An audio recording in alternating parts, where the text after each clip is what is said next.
Pak Prabowo ini diingat, dihormati, disayangi anak buah karena apa?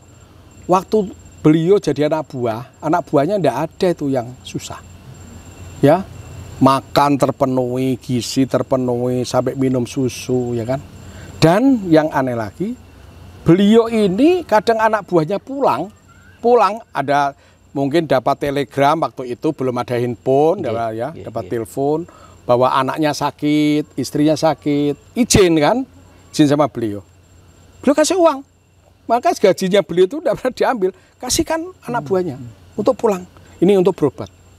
Inilah yang namanya pimpinan yang saya katakan yang jarang di pimpinan-pimpinan yang lain seperti itu. Perhatiannya tidak hanya anak buah, sampai keluarganya, sampai anaknya. Ini sosok seorang Pak Prabowo yang sangat luar biasa. Jadi kalau saya melihat ada orang yang masih nyinyir terhadap Pak Prabowo, sangat salah.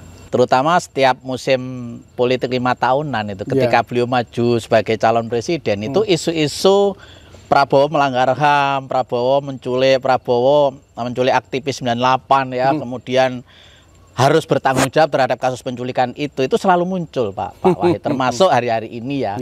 Kita mau punya gelar pemilihan presiden 2024 ini, isu itu juga lagi menghangat lagi. Pak Wahid, kami ingin bertanya juga karena kami tidak tahu juga ya orang luar. Sebetulnya dalam kasus penculikan aktivis 98 ya, yang terakhir laporannya itu masih ada 13 yang belum pulang sampai hari ini ya. Itu sebetulnya Pak Prabowo itu benar-benar orang yang bersalah, ada fakta salahnya, dan orang memang harus bertanggung jawab atau bagaimana sih? Kalau Bapak tahu, karena kan orang dekat juga. Menurut versi saya ya, itu fitnah ya. Jadi gini, fitnah, ya. Saya punya teman di DPR RI ya, aktivis 98, almarhum almarhum si Desmond ya.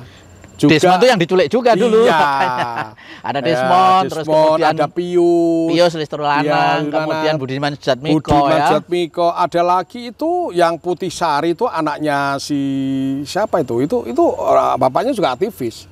Lah kalau beliau mestinya penculik dan pembunuh apalah ya, itu mestinya ya dijauhi oleh teman-teman itu semua kan itu kan. Ya. Ini saya kira itu fitnah. Terus kemudian Pak, kami menyaksikan Desmond itu kan juga menjadi wakil rakyat dari Gerindra akhirnya. Iya, itu Pak Prabowo juga. Makanya Desmond itu jadi anggota DPR dari Gerindra, ya kan? Pada waktu pertama tahun 2009, ya kan? Si Pius juga anggota DPR ini 2009, ya kan? Gerindra juga. Putih Sari juga itu sama. Kalau Putih Sari itu anaknya siapa itu?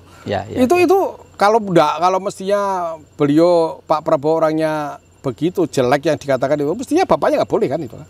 Bapaknya menyodorkan anak buahnya, anak putrinya yang untuk sekarang untuk gabung ke Gerindra. Iya, gabung bahkan sekarang masih di komisi, kalau nggak salah di 11 atau di 10 ya, masalah kesehatan, karena dia dokter. Oke. Jadi kalau saya memandang itu, dan terus terang pada waktu tahun 2000 Bu Mega calon presiden, Pak Prabowo wakil 2009 presiden, kalau nggak salah 2009 ya Mega Pro, Pak Prabowo kan menjadi wakil presiden dari Bu Mega, dari PDIP selesai Pak. Dengan usia Pak Prabowo seperti itu, kemudian Mas Gibran masih sangat muda, ada yang mengandai-andaikan di tengah jalan misalnya beliau tidak bisa melanjutkan, kalau jadi presiden itu akan diteruskan oleh Mas Gibran. Itu sebenarnya sudah skenario dari Pak Jokowi katanya. Gimana sih penjelasannya itu sebetulnya? Wah, itu orang yang namanya bikin skenario. Ya saya kira itu untuk ngisi mereka waktu kosong. Jadi gini, kalau saya ya, usia Pak Prabowo benar sekarang 72 tahun. Tapi Pak Prabowo ini saya mengamati dari mulai tahun 2003, 2002 saya kenal beliau ya sampai sekarang. Kadang-kadang saya heran Mas. Karena guyonan sama beliau, Pak, Bapak ini kok semakin sehat. Apa sih resepnya? Malah justru semakin sehat ya. Saya kan dengan beliau 10 tahun bedanya. Lebih muda kan itu. Saya kadang-kadang ini, wah, apa resepnya beliau? Beliau tuh resepnya tiap pagi, tiap hari renang. Oh, tiap pagi. Tiap hari renang. Yang kedua, ya itu kalau di rumah ya, tiap hari renang. Yang kedua, beliau itu sering minum empon-empon. Oh. Ya, yang namanya makan dengan bawang putih itu selalu. Oh, ya. Ya, bawang putih dirajang, padahal saya mau ikut aja rasanya nggak enak kan. Kita enggak ini, Pak. Itu beliau. Yang kedua, terbiasa. minum pon-pon. Yang namanya kunir, ya, yang namanya lempuyang, ya, jahe itu beliau minum. Jadi itu resepnya. Ya, resepnya beliau usia seperti 72 itu. masih. Dan, olahraga, ya, dan masih renang. Ini kan saya beliau sangat kelihatan sekali. Dan terus terang, kalau ada yang mengandai-andai seperti itu, Bapak tahu lah, Pak Prabowo pada 72 tahun kan?